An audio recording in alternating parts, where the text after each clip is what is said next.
Hello everyone and welcome to the location gameplay stream here for the Murder at Castle Nathria expansion.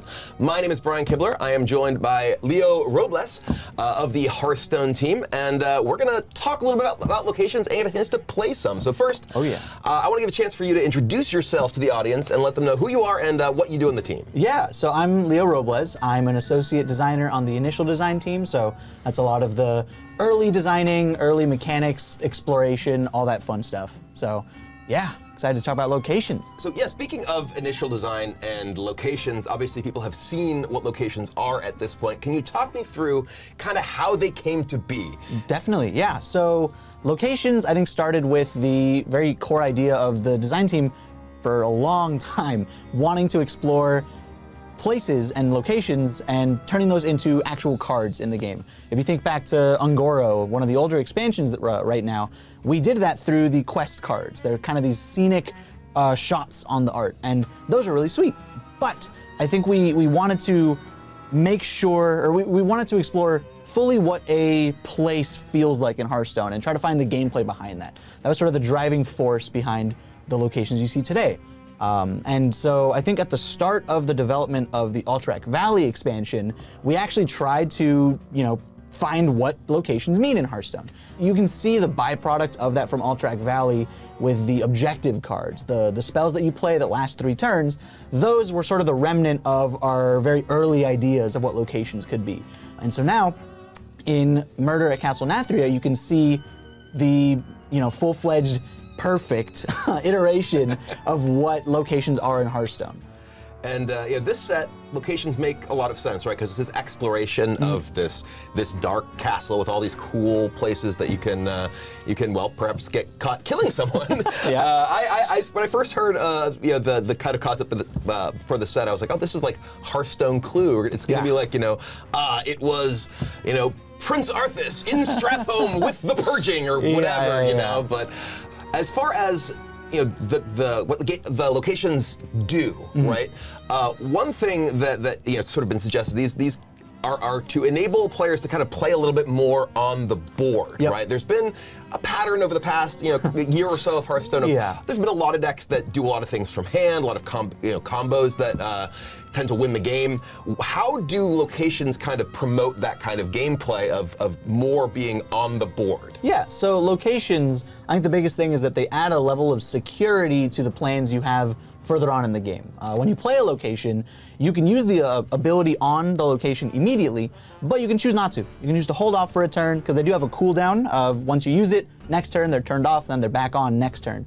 But if you play a location and then don't touch it, next turn you can then play a minion or do whatever combo ability, big play you want to do with the location's ability in mind as this kind of again, a security to ensure that you're getting the sweetest play possible next turn. So if your opponent shield shatters your board, which that happened to me a lot, I'll say, in the past year or so, you can still play something and buff it with a location or get whatever sort of bonus effect. Okay, very cool. Well, I'm sure everyone out there is anxious to actually see these locations in action, so can we play? Yeah, let's play. Definitely. All right.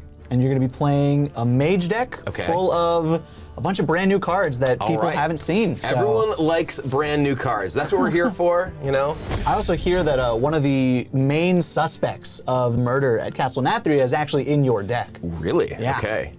Ooh. Looks like the detective. We've got the detective, Murloc Holmes.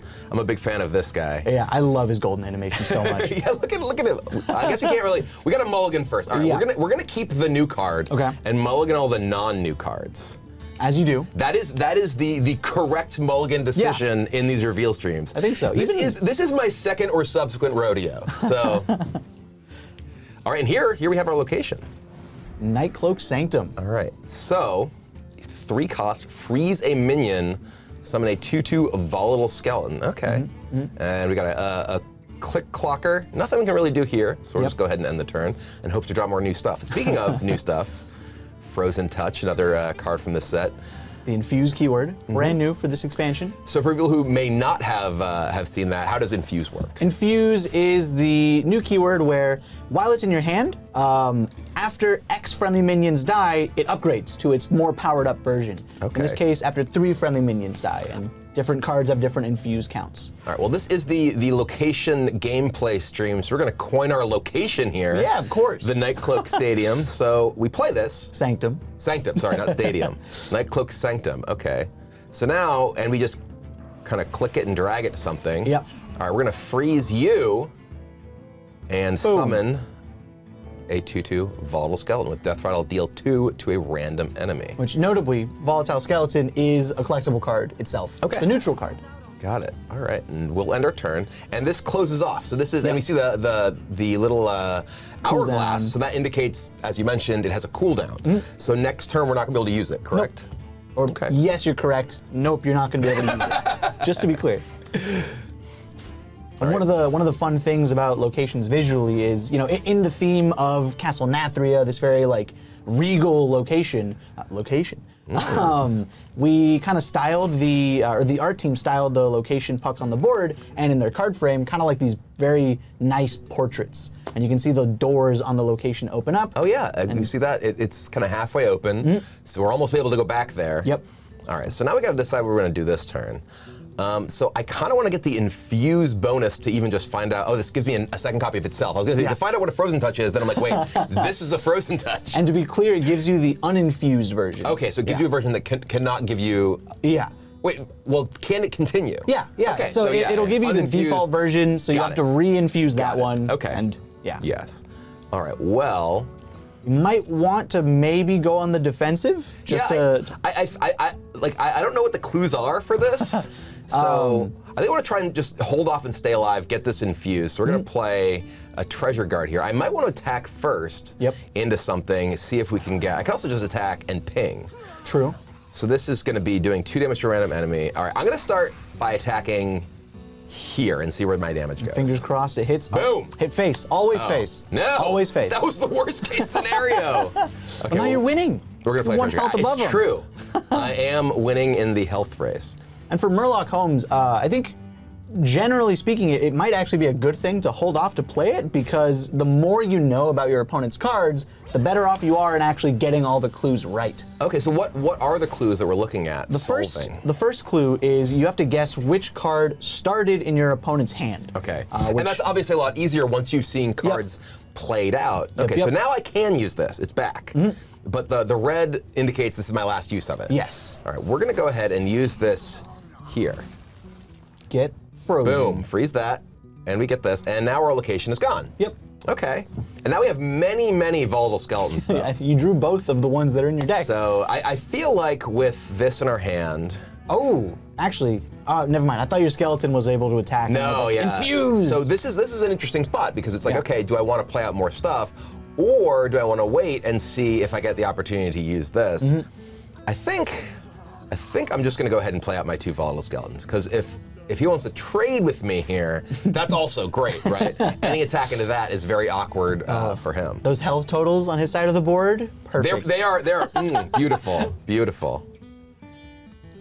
And going back to Murloc Holmes, the second clue. The second clue is guessing what's currently in their hand. Okay. So once you get a feel for what their deck is, what their game plan is, and what they might be interesting. holding on to, it's especially useful if they're running infused cards. Because if Yeah, they're like, infused, you know that's the one.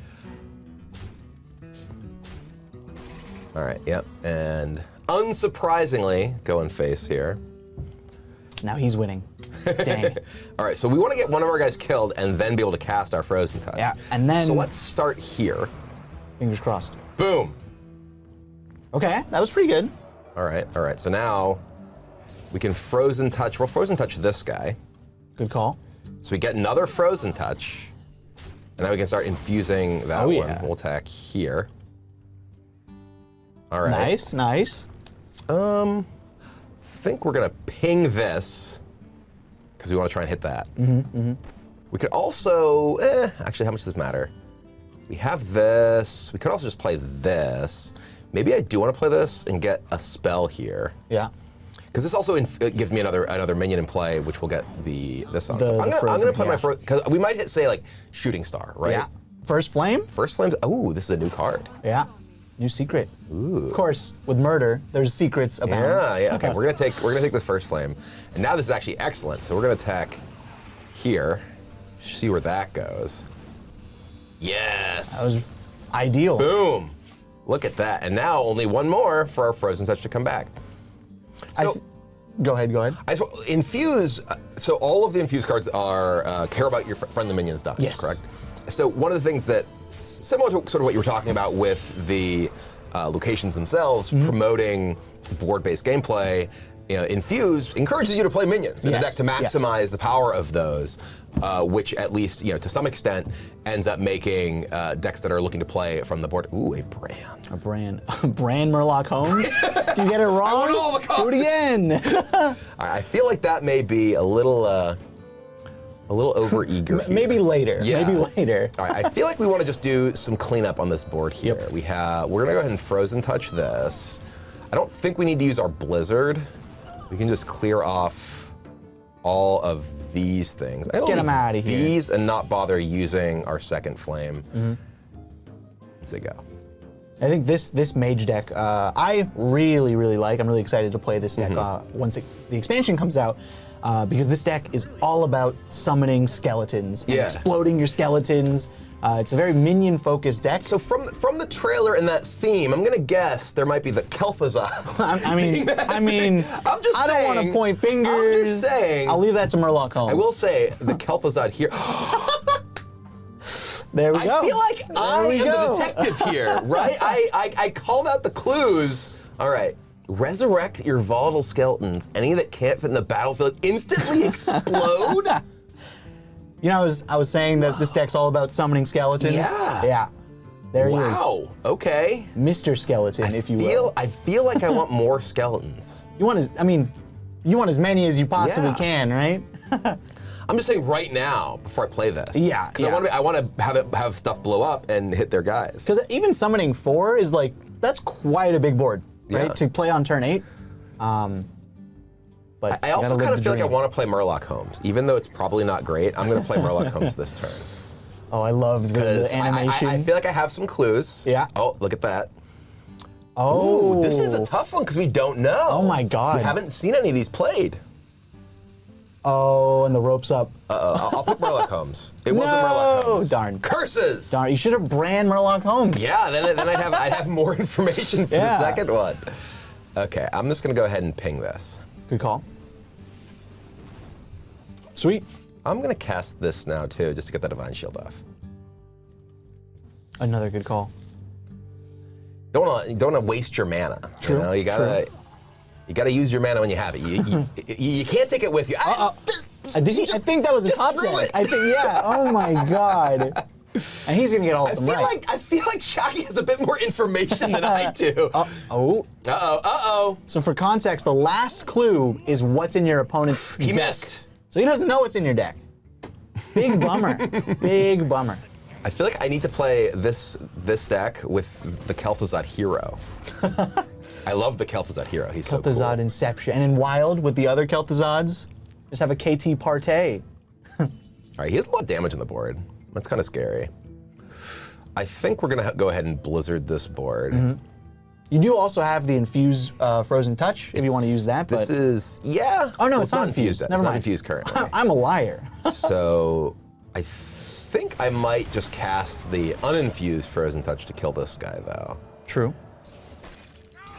Yeah, I think one of the interesting parts of Infuse is deciding, am I going to have enough minions on board soon to be able to get the Infuse payoff, or do I just do this right now? Okay, there's a lot still here, but we do have Bran plus School Teacher and the ability to play out 2 Nagalings. So I do feel pretty comfortable here. I want to play the Kel'Thuzad, but I want to wait for the Kel'Thuzad to be scarier. Yeah. Because it doesn't actually do that much to impact the board right now. So let's School Teacher. Okay. Polymorph Jellyfish. Gets rid of the draw. It does get rid of, it does. Or it could get rid of the It does horse. leave a 4-power guy. It's probably that is still true. our best option, That is though. true. Second one. Huh. If you take the Visage and he attacks with the taunt first. Well, we have brands. We get 2. I'm gonna build 2 snowmen. That's true. Pick me. So let's get rid of this. Twice. Yeah. All right, this is still not great for me. He's got 10 damage on the board. Yeah. We're sort of in trouble. To be fair, But I'm getting a lot of stuff here, so. and I'm not sure how much Paladin can really benefit off of spell damage. It's true. Right? Having a bunch of guys in play is very good for Paladin, though, because Yes. they have buffs and things Yeah. like that, so I'm a little scared. Uh-oh. Well, All right? I'm gonna eat my All right. words. I mean, if he goes face, right, your board is full. It's true. You can play KT. Kel'Thuzad can be, and right instantly now, explode if he doesn't them. kill Bran, I hope he doesn't kill Bran. Let's go. Don't kill Bran. Sure, Okay. that's fine. Leave Bran alone. What did Bran do to you? Bran's an accomplice in murder. Or will be. Excuse me. Kel'Thuzad is innocent. Oh, he is going face. This isn't even lethal, right? But it's sweet. No, it is. All right, so this gives me 8 explosions. Yeah. All right, we're doing it. I don't care if it's right, we're doing it. I'm gonna ping this first. Yep. Get the Divine Shield off. Boom! Let's go. Yeah! Oh, yeah. Oh, yeah. All right, well, we're gonna kill this, and then everything's going face. Come on. Come on, mouse. Listen to me, mouse. Playing Kel'Thuzad, I clearly froze my fingers. Doesn't he say something like that? Like the ice in your veins will, Will freeze. consume your soul or something. Exactly. Yeah. I mean, you did play several Frozen Touches. So right? I had to, listen to Kel'Thuzad a lot because I did original Nax in Oh, yeah. vanilla. Ooh, we saw this guy earlier. For each Paladin your card in your hand, randomly gain Divine Shield, Lifesteal, Rush, or Taunt. Whoa. So this is like kind of a mono Paladin effect. He's just leaving us with the brand. I mean, he did kill Kel'Thuzad, so. That's more of like a power play, right? Yeah, so deal 2 damage to all minions, summon a 2/2 volatile skeleton for each killed. So one fun thing about Deathborn is in World of Warcraft, in the Shadowlands expansion, there's different covenant spells based on which, basically based on which covenant you side with. You get a different covenant spell for your class based on that covenant. And for each of the classes, we did make a covenant spell based on their murder suspect. That's the exact one from WoW. Interesting. So that is I think it's the Maldraxxus Mage covenant spell. Ooh, Frozen Touch, Shattering Blast, Ignite. We get double cast in each of these. Shattering Blast with your 2 skeletons, does that mean anything? No, they need to freeze Or your the 2 guys. snowmen. I think we're just gonna take Ignite. We'll put a bunch of Ignites in our deck. It'll be cool. Oh God. First flame, first flame. Pick me. Pick me. Pick me. And this is gonna leave me with second flames. The animation time though. Oh no! I took too much time listening to your story! I'm sorry. I'm sorry. It's all part of my plan. Ah! Ah! Ah! Ah! I think, no, it didn't go through. It didn't go through. I didn't get my things, no! I'm dead! I mean, maybe Chalky will be. No, he's not. There we go. The There we go. covenant spells and the story got me killed. Well, now I just won't tell that story in the next game, right? We save time. There are for that game. priorities, People out there care more about hearing cool stuff about the set than they do about me winning, even if my ego is terribly bruised. That was the first game of Locations and the Skeleton Mage deck. You also got to play KT. Yeah. Which is pretty Kel'Thuzad sweet. was cool. Yeah. I still blame playing Kel'Thuzad as my mouse getting frozen, so it couldn't maneuver. That's reasonable. That's Yeah. fair. So you mentioned this is one of your favorite decks, and what is the reasoning behind that? What about it speaks to you? I think the biggest thing is, I think Mage, I mean with Sunken City we had Mech Mage, which is Mech Mage and Naga Mage, which are both very board focused, build up your big board of your minions. And I think this is in a similar vein, but I just like seeing the skeletons explode and Yeah. just deal random damage all over the place. One of the interesting things about the skeletons to me is that they are damage to a random enemy, not random minion. Yep. So it kind of can play as both board control and as a finisher. Yeah. If you have Kel'Thuzad and you've had 10 skeletons die and you manage to play it with Bran or something like that can just kill your opponent right there. Yep. But it can also be this kind of mid-rangey board control, grind out, kill your opponent stuff. And Yeah. that's that kind of dynamic aspect of how that mechanic can play out is interesting to me. And I think when we saw you play Kel'Thuzad, Chalky had a board full of minions, and you cleared all of them off, right? You had to use some attacks for the final one. If he had no minions, it would have been just as devastating for him to get hit in the face by all those skeletons. So let's play another game. Okay, okay. I want to play another game. So let's go. All right. Well, here we have our opening hand. 2 locations. you can coin Sanctum into Sanctum. So you can have 2 of them in play at once. You definitely so can. They're not like unique. Because for instance, the objectives in Alterac Valley were unique. You Yes. only have one of those in play at a Yes. time. These, I assume because they take up a board slot, Yeah. you're allowed to have multiple. So I want to keep both these. Yeah. Let's mulligan these. They are not new cards. I think one cool thing about right now, you're going to play 1 on turn 2, at least I hope, and then 1 on turn 3. That kind of delay where you have that turn off from playing it. If you play both one after another, you don't have that, right? You can actually use the effect every turn. Because of the offset and sort of the cooldown that they have. Yep. All right. Let's end turn. And they do, they take up a spot in the board. So how does that interact with things like, say mass removal effects or cleave effects? Like they're not minions, so your opponent casts Twisting Nether, they're not going to die. Yeah. But what if your opponent were to attack with like a minion with cleave or a weapon with cleave? So your opponent can't attack locations. They just can't like damage them. And if against cleave, you position your board so that it's minion, location, minion, location, minion, their cleaves are just kind of useless because the cleaves are trying to hit the locations, but those aren't minions, they can't take damage. So they're kind of just like, in that case, like you had a dormant minion in between. Yeah, okay. Precisely. Let me see that close up. We have our first skeleton of the game. Oh yeah. Murloc Holmes is back as well. I feel like this time I know more of the cards that he seems to have in his deck. So, well, this is a very interesting card in a number of ways, right? Because if you are someone who plays a ton of Hearthstone, right, and you kind of have a sense of what all the cards that are typically played in decks, you'll have like a better sense. Like, for instance, does this only pull cards from their deck, like actually in their deck? So I think the logic of Murloc Holmes, there's a lot to it. There's a lot that's factored in, but my understanding That guy, 'cause he won't is die.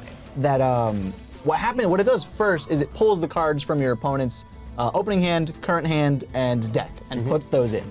Then what it tries to do is find invalid options that are still in their deck, or that still started in their deck, to put in like the wrong answers. And then I think if for whatever reason, like you somehow play Murloc Holmes on turn 1, and their deck is just you've seen too little of their deck for information like to have incorrect answers, it just pulls from cards that the class has in rotation. Interesting. All right, so we have 1 location up. We have this. We're gonna definitely freeze the big guy. Yep. And get another skeleton. That's already 3 skeletons. Yeah. All right. Well, I think we're just on a skeleton plan. We're just gonna play this. We're gonna ping off this divine shield and attack here. Look at our skeletons go. And like you were saying earlier, even if they trade into the skeletons, they're still gonna do some damage. Ideally, remove some minions.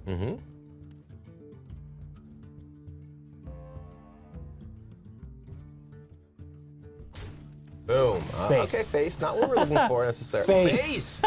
Wow, these are very aggressive skeletons. I had a This guy did game. not get rush. I had a game in our last playtest that I think my first like 5 skeletons face, face, face, face, face, and they had a board of minions. Listen, they have a plan, okay? Don't doubt the skeleton's plan. All right. Well, we do have a freeze target here. I think. Do you maybe spell coiler or do you school teacher to find to get the noggling to fill out your curve? I feel like we might want to ping off one of these divine shields because the divine shields just line up pretty poorly for where we're at. Yeah. I feel like this is happening 100% of the time. Always. So we're gonna freeze this guy.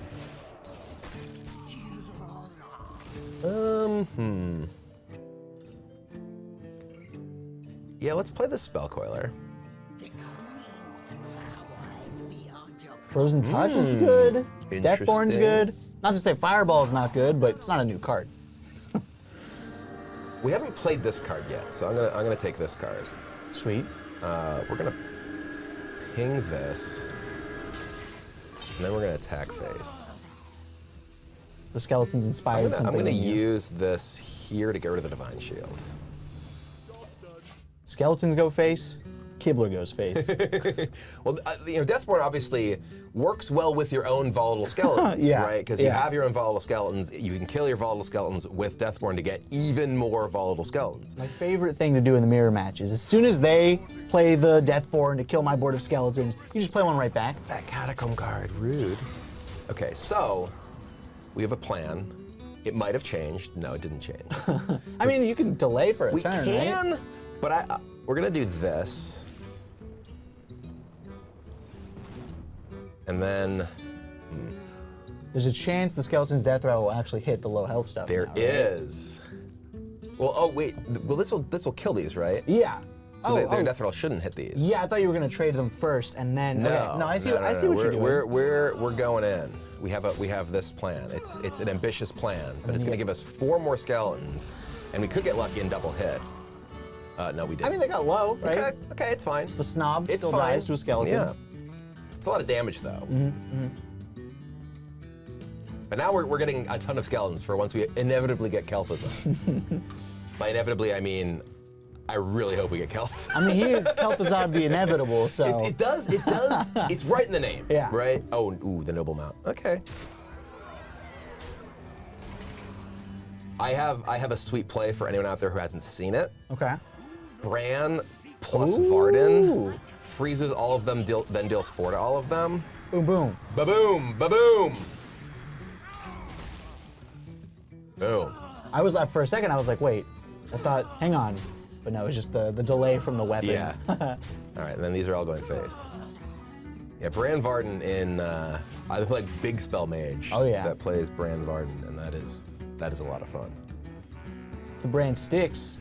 You can live the Bran Murloc Holmes dream. Yeah. Multiple shots at getting this right. No, leave him alone. Oh, okay. Okay. Still alive. He has no cards in his hand. This here prismatic jewel kit is not so hot right now. Okay, so we don't have room for school teacher right now. We could make room for school teacher. Yeah, because some of the skeletons are gonna die, right? I kind of want to brand Murloc Holmes, but we could just die if we like. So I'm gonna do this. Yeah. All right, Shattering Blast. Where were you last turn, Shattering Blast? I will take. I mean, Snap Freeze is actually insane with this because I have the brand. So it's actually just kill a guy. Jellyfish. Shooting Star is also excellent. All right, we're gonna take this Shooting Star.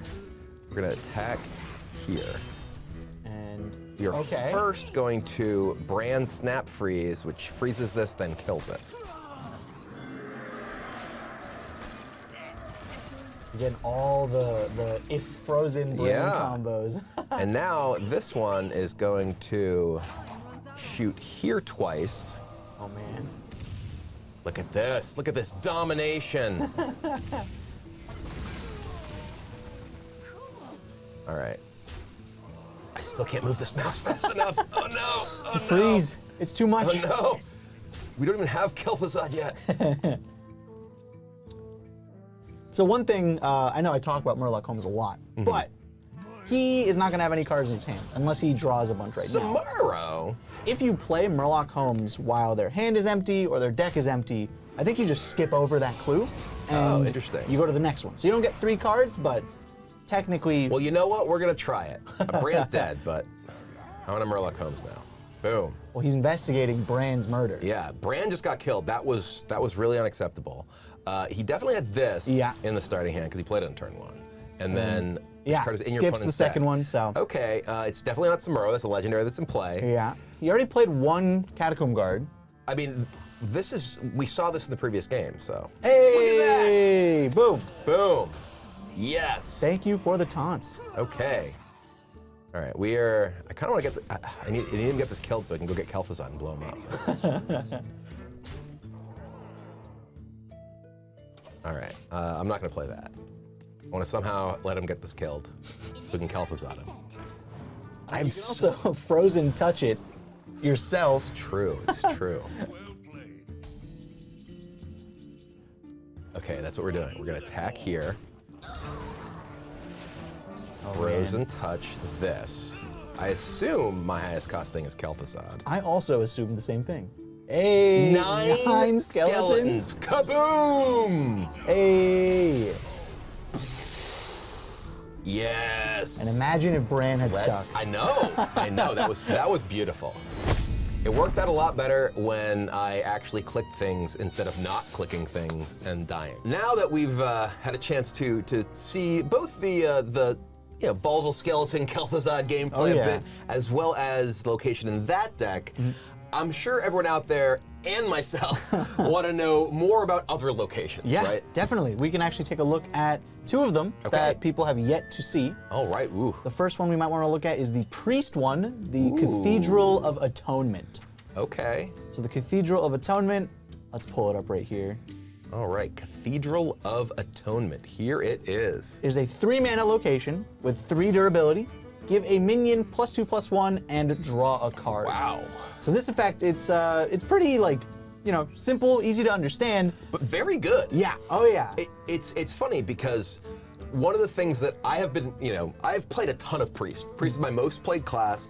One of the things that I find, a little bit frustrating sometimes as a Priest player is the inability to do stuff in the early turns of the game that feels like it matters. Yeah. Right? There's the kind of stereotypical like hero power emote on turn 2 as a Priest, right? Yeah. And like if you're playing kind of a mid-range or a controlling type Priest deck, or even a proactive Priest deck, and you just miss an early play, it feels really, really bad. But this gives you something that you can play out. And Priest, outside of kind of combo card draw stuff in the form of Handmaiden or Northshire Cleric, really does struggle with actual card draw.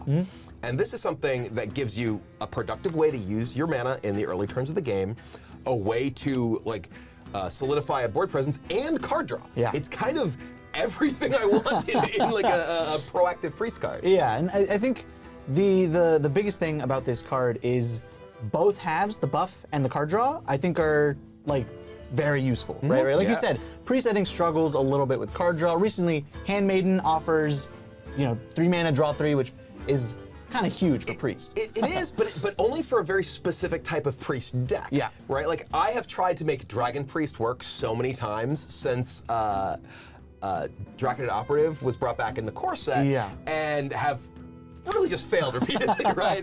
And a big part of that is, without something like Twilight Whelp to play in the early game, you just don't have that much that you can do that really gives you value for your mana that you're spending. And this both gives you that card draw, gives you that ability to buff your minions, make them both more threatening and more survivable. Yep. As well as help you find those other key cards in your deck by giving you card draw. This is 3 cards. Yeah. Obviously, it's over the course of a number of turns because of the cooldown and the fact that you can only use it, once every other turn effectively with the cooldown. Yeah. But it's really, really powerful, it feels like, in those sorts of decks. And there's something to be said about, let's say, worst nightmare ever happens. You don't actually play any minions, turn 1, turn 2, turn 3, or you play something and it gets removed. You can still play this on turn 3, and then your turn 4 play is just better. You get another card, and you get a little bit of an extra buff. It's not like a buff spell where you need something to have survived a turn, right? And that can be challenging against control decks that have a lot of removal, especially in the sort of middle turns of the game. You could be sitting there with your blesses and whatever in your hand. You're like, oh, everything's dying, right? But no, this seems very, very cool. I'm very excited to play with this. Yeah. And you said we had another one to get to see today. Oh yeah, this one's another simple one, but it might be a little bit different than what you're used to seeing in Druid. It is the Hedge Maze, 3 mana. Hedge Maze, okay. Hedge Maze, boom. 3 mana, trigger a friendly minion's death rattle. And this one, notably, has 2 durability. Not every location is going to have the same amount of durability. Some of them have 2, some of them have 3. Who knows how much durability they might have in the future, but as for the actual card itself, Death Rattle Druid. Yeah, that's something that sort of leaped out to me immediately here. We haven't really seen Death Rattle synergies in Druids, so what's going on here? Why is that their location? So in Murder at Castle Nathria, obviously with murder in the title, death is a big part of the set. And so we found Spoiler alert. I'm sorry. We found a lot of opportunities to kind of promote some like death incentive gameplay in classes that don't usually get that gameplay. And with Druid, not to spoil too much, what's really cool about Hedge Maze, you play this on 3 or like 4 or 5 or whatever, and what you can do is wait until you play a huge death rattle minion. If you're going second, coin it out, boom, immediately trigger its death rattle, and I mean, I have probably played more Burning Blade Acolytes than like anyone else on the planet, Yeah, right? Like yeah. I have played Death Rattle Rogue, Death Rattle, Warlock, and now I'm gonna be playing Death Rattle Druid and hedge mazing those. And they will never get the Demon Seed, okay? No, never. There's some other spicy death rattles in this set that we're not going to reveal right now that are pretty More sweet to with look Hedge forward Maze. to out there. Yeah. Definitely a lot of very cool things from these locations that we've seen, and each class has a location. Is that correct? Each class is getting a lot one more location that we will see coming up, and there are. Obviously these locations, they have the durability, they only persist for a period of time. There are other ways that players can interact with them, right? Yeah. Like if there are decks that are using very powerful locations, I don't know if you want to actually share anything about that now, but a acidic location ooze, is the sort of thing we might expect to see. Yeah, right? I mean, with a set so secretive as Murder at Castle Nathria, I don't want to spoil anything. I'm trying to be Sherlock Holmes over here, okay? I'm trying to suss out the clues. For the most part, locations, you're kind of guaranteed to get their effects, at the very least the turn you play them. Right. Right. Okay, well, very cool. And outside of locations, are there any other cards maybe from the decks that we played today that we haven't seen that we can take a look at? Okay, here is one that we had in the deck that we did not see. This is another skeleton card. Summon 2/2 volatile skeletons, gain 4 armor. Yeah. So I have actually been a big fan of the armor element of Frost Mage, giving you a way to kind of stay alive. Yep. Armor in particular, in a world where there's stuff like Bomb Rogue feels very important in controlling decks. You need ways to keep yourself alive, and this gives you a way to both sort of obviously fuel your future Kel'Thuzad, as well as keep yourself afloat to the point that you can actually draw that Kel'Thuzad and not be dead by the time you hit it. Even in the games that we saw, Chalky managed to race you down to like sub 15 pretty quickly. Yeah. Pretty quickly. I could have used this. Yeah. I mean, I still would have been dead in the first game when I, actually didn't play my cards, but it would have helped. Yeah. It would have helped. And I think then, that might be the only new one. was there anything from Chalky's deck that we didn't see? I'm not sure. I mean, the Elitist Snob, if we want to talk about that a little bit more. Yeah. So Elitist Snob, the Paladin card that we saw, we have seen sort of pure Paladin stuff in the past, and this isn't quite that. Right, this isn't quite the cards that reward you for only 100%. playing Paladin cards, Yeah. but this rewards you for playing a bunch of Paladin cards. Yeah. I think we actually also saw in the last mini set for the Sunken City mini set, the Light Ray, which is another like pure Paladin, but it doesn't have to be all the way pure Paladin card. This is in the same vein. And I mean, minimal spoilers, you will see other pure Paladin-ish cards coming soon. And well, this sort of thing, compared to the original pure Paladin type cards, this allows you to play with some neutral cards that are still very powerful. Like for instance, like Varian Rin, right? Is an incredibly, it's not Varian Rin, I don't remember what the name of the King actual. of Stormwind, King I of think. Stormwind, yeah. There's the Varian Rin original was the respect on his name. The warrior card, but the Varian King of Stormwind is incredibly powerful in Paladin decks.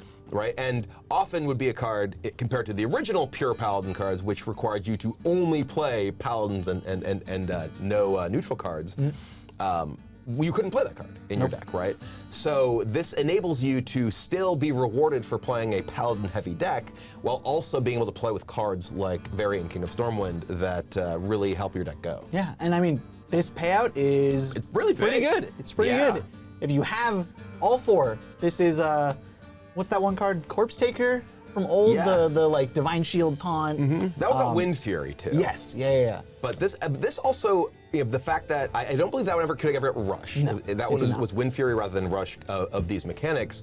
But this also works very well with hand buff stuff, which is naturally part of the Paladin kit right now. Yeah. As we saw in the game with Chalky with the Prismatic Jewel kit, and I forget the name of the 2-1 for 3 now. Bannerman. Bannerman, yes.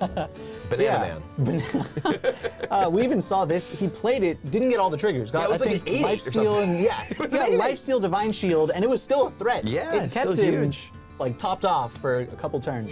I think that's all the cards we have to see today. Yep. So thank you very much for joining me for this. I am Yeah. very excited from seeing all this.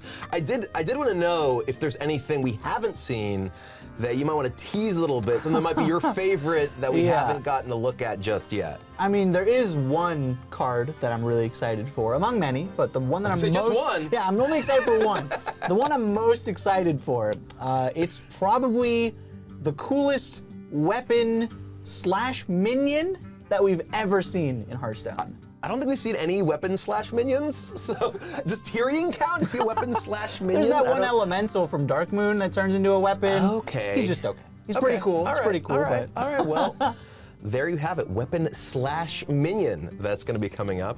But thank you very much again for joining me for this, for the location preview here for Castle of Murder at Castle Nathria. Castle of Murder. Castle of Nathria. Murdering. I got murdered by Chalky there, Yep. and I'm still frozen, from that. But Yeah. but yes, location reveal for Murder at Castle Nathria. I am very excited to see what all else is in the set, and I hope you all at home are too. So thank you very much for watching, and we will see you at an upcoming undisclosed location, perhaps that you can find with the help of Murloc Holmes soon. So take care. We'll see you then.